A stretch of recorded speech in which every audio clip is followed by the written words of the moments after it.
and they're not allowed to put that foot down in between reps. Is that what you think? You think? In Australia, there are people who have been allowed to put their foot on the freaking floor.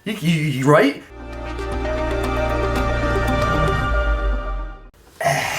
Yo, I don't know how much time I got. He's hanging out with Greg. I got the freaking office. I got the zone. I got all 10 screens in front of me. I got the big blue light. It's like I'm in a rave. I understand why the guy doesn't want to leave. This is a great chair. I feel like I'm doing mushrooms in this blue room with the lights off and no other lights on me. I get it. I understand why he doesn't ever wants to leave. Today for you, I've got 5 things that maybe you missed, maybe you actually sent me, because a lot of these I read in my direct messages. So thank you for sending them to me, because I've been running around like a chicken with my head cut off, and I wasn't able to make videos on each and every one of these, so I'm gonna go from 5 being the least important all the way up to 1 being the most important. Follow me and understand that that is the order of importance with these, because you might say, why are you even talking about this? Well, because it needs to be talked about, but if we're comparing apples to oranges, maybe these are lemons and limes. And the least important, but still important and worth talking about, is going to be Katrin Davidsdottir on the running event. You know, there was the event 4 and 5 where it was run, then snatch. The heavy snatch was the important and the score on that event, and then there was the snatches, 8 of them at a decently heavy weight, 125 for the women, followed by the 800-meter run. That was an event where you're basically running for your life, and every second counts. If you watch, and you watch closely, you can see that Katrin keeps her hands on the treadmill a little bit too long. Every time that I've ever been in a competition, the judge is screaming at you for you to take your hands off, and this is something that's interesting in a CrossFit competition, because in a false start that's happened at Dubai, what's the penalty? Do you restart everybody? Do you give them or take away seconds at the end of it? An athlete isn't going to rat themselves out. This is big. Katrin's not going to go over and say, I want this reviewed. I got my hands on the treadmill for too long. It's going to give you a benefit. You might not say it will, but there is that point in time where if you really kick your feet with your hands on it, you can ramp that treadmill all the way up to what, 2,000, 2,500 watts? And then you're playing catch up. It's very different than trying to get it up to speed in that first 4 or 5 seconds. And you can see that she's doing it. And you also know that there's nothing in place to take time away, but it is something where it's not going to cost her a spot at the games, because she finished second. She absolutely dominated. I actually am on Team Katrin this year. I love an underdog. Nobody thinks that she's going to do well. I hope she freaking wins. But if she's going to do it like that, I'm not on Team Katrin anymore. Knock that crap off, sled dog. Number 4, you may have been following along on Instagram, and you saw that Noble was not in the East. I was over there, and I saw the floor plan for where the vendors were supposed to be. Right back next to the CrossFit booth was supposed to be the Noble tent. Everybody wants to go and get their Noble stuff, whether or not you like them. Maybe you don't want the shoes, but maybe you want a shirt or a jersey or pants. I like the pants. I don't like the shorts all that much, but I'll still wear them because I like short stuff. And it might be overpriced, but it is the official gear of CrossFit, and when you're there, you're gonna buy the stuff. And they didn't show up, so what are you gonna do with the extra $500 that you brought? And you're gonna be upset, and there's just this giant empty space. I don't necessarily think it's that the booths are too expensive. I don't think that there's a good return on investment for these people to set up and try to sell all of their stuff there. And when I was in Vendor Village on Saturday evening, it didn't seem to be all that intense. There wasn't that much going on intense. One of my favorite jokes, intense. Everybody was in their own little tent, and it was not that intense. And it's probably just because the lights were weird, and there was just so much open room, and it was so vast. It'd almost be better if the arena was smaller, so you felt like everybody was right next to one another, like Wodapalooza. And from what I also understand, the booths in Wodapalooza are way more expensive, but there's just so much more foot traffic, and the environment's just so much cooler. And it was totally lacking in the East. I don't know about the West,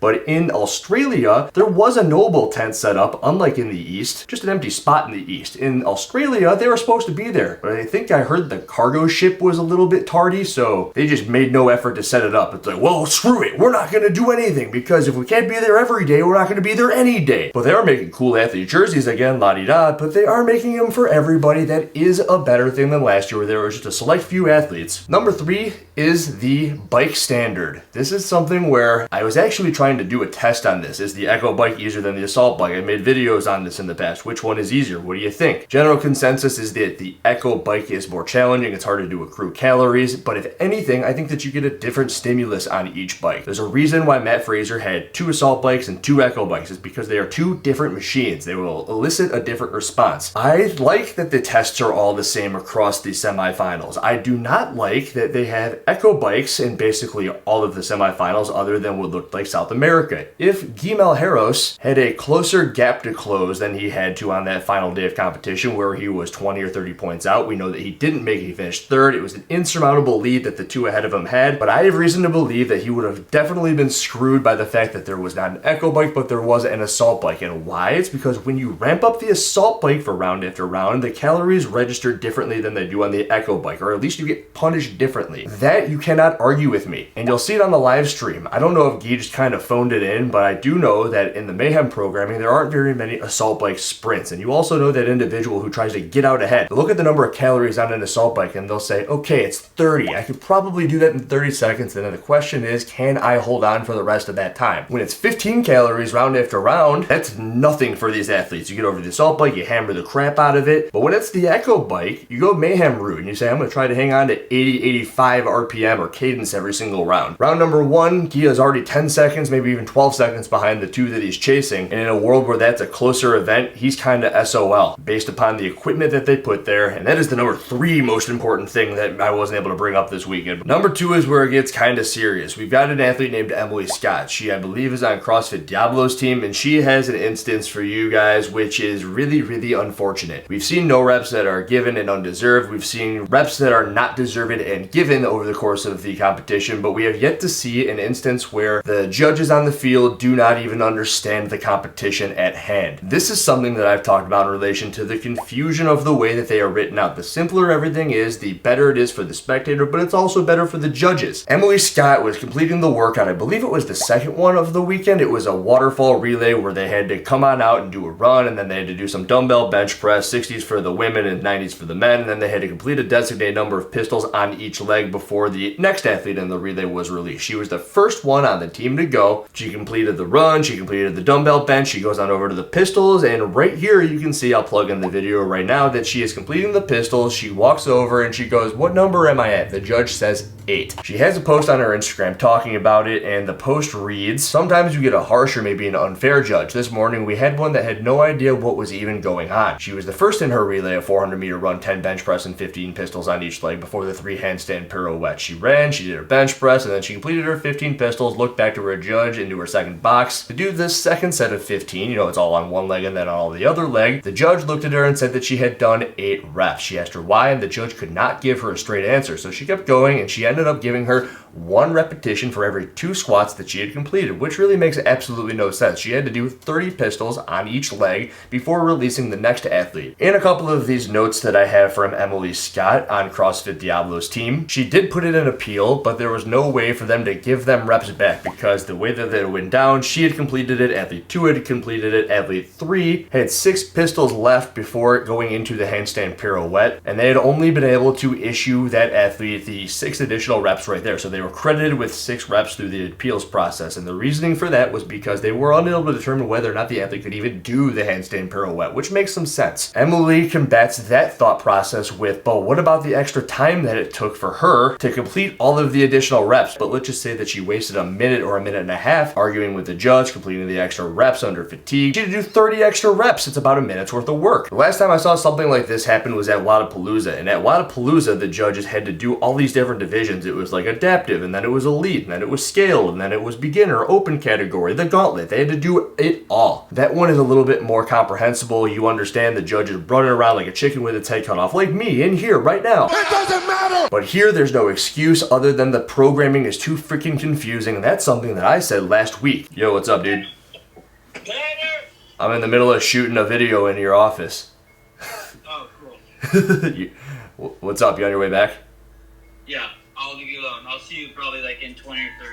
Cool, I got a bunch of food. So it's terribly unfortunate, but before I get to number 1, there is one more thing here. Kenneth Hart messages me. Very similar instance, different portion of the same team competition. The event where they had to turn over on the skier really, really quick. The guys had to do 10 calories. It was 5 rounds. You had to do 3 rounds and 2 rounds. Each partners had to rotate. It was box jumps and dumbbell snatches. It was all madness. And in all of that madness, there was an instance where Kenneth had skied about 5 seconds before noticing that he had not had the monitor been reset. The partner had to then wait multiple seconds for the judge to reset their monitor. The CrossFit team, after an appeals process, gave them 2 seconds back for this mishap. Now, mind you, it's hammering on the freaking skier. See that it hadn't been reset. The judge says, wait, hold on. Then they reset the thing, and then you got to continue on going. And in this workout, that means a lot. 10 calories on the skier, that might only take some people 30 seconds to do, or quicker. And what it sounds like is you ramp the thing up, you gotta wait and stop, stand up, get out of the way, get it going again, wait for the judge to reset it, and then you're given 2 seconds back overall. Kenneth also writes that CrossFit messed up the score on their last workout by about 60 reps. It says that they were CAT plus 23, but the scoreboard reads CAT plus 80. CrossFit refuses to say that they have an error there. It is a quote-unquote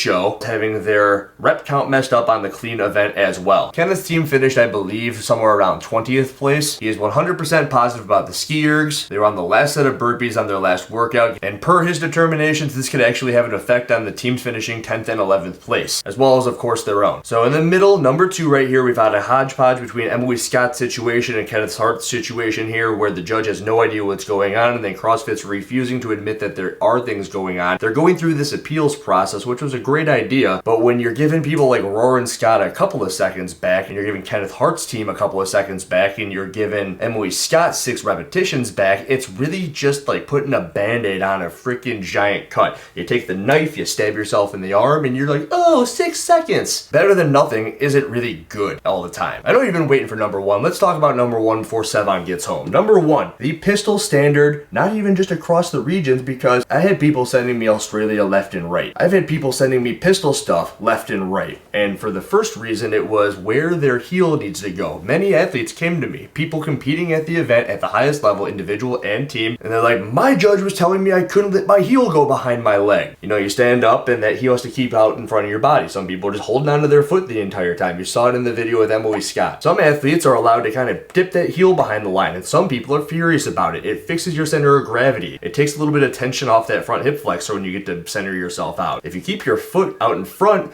something behind you has to balance your body out. It changes the effect of the movement. Remember, this is a test, isn't it? It's a freaking test, right? And if it is a test, then the way that it's done is important. If some people are getting it done a little bit easier, it changes the stimulus and everything is all messed up. This is why it's number 1, because the assault bike, sure, it's all Brazil, they're all doing the same thing. But this is within each lane, there are different people doing different things. You look left, and some people has to keep their foot out in front. Some people have to keep their feet behind. I haven't even gotten to the best part yet. In Australia, there are people who have been allowed to put their foot on the freaking floor.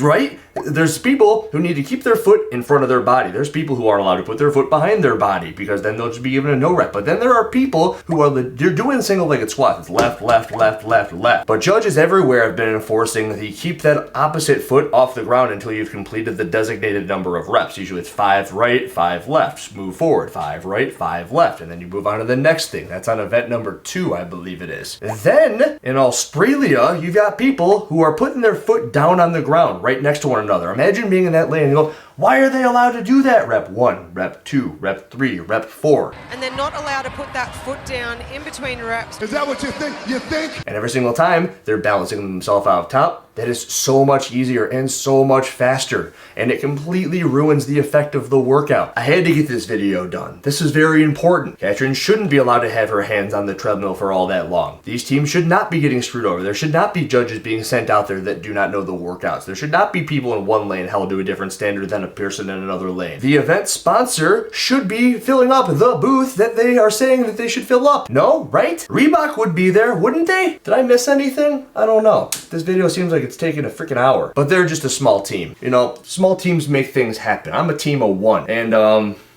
I'm doing some stuff. I'm making some stuff happen. CEO. What does that stand for again, Sevan? It means take control of your own life. Take control of what it is that you're doing. Does CrossFit seem to be taking control of anything that it's doing, owning up to anything that it ever does? Here's another video. Go ahead and nibble on that stuff. Andrew Hiller from the Sevan Podcast booth. Out. Please smash that like button. No one touch there.